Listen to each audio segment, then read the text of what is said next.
Welcome, in front of me I have Garmin Venu 4 and I'm gonna show you how to start the activity or workout on this watch.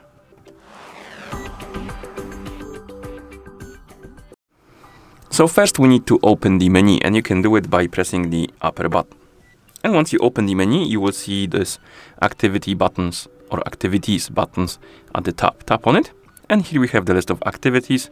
You can also scroll even further to open the list of categories, and here you have even more activities. And if you want to start the activity, you simply find the activity you want to start.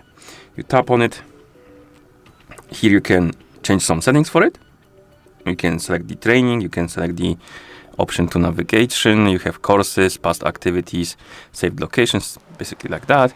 You have settings for the hike, so you can change stuff like data screens, alerts, labs, metronome, auto pause, auto climb, a lot of settings basically.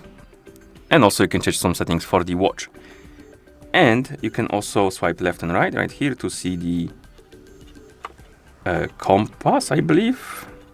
And also some stats from your workout or hike.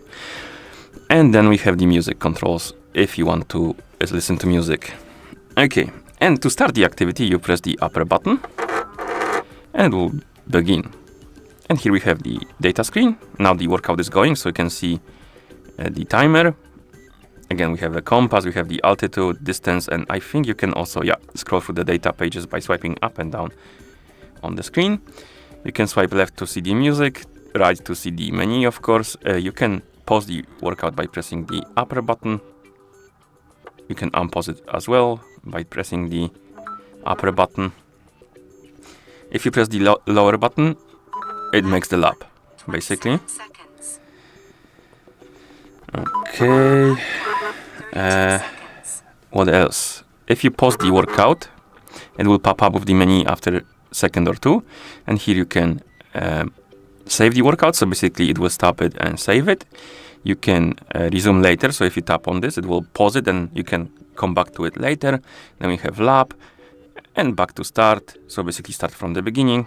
You can check the recovery heart rate, and you can also discard the workout. Discard basically stops the workout and doesn't save your data. So let's stop the workout now. I'm gonna just stop it. Let's save it like this, and that's it. That's basically how you start the workout or activity on this watch. Thank you for watching. If you found this video helpful, please consider subscribing to our channel and leaving a like on the video.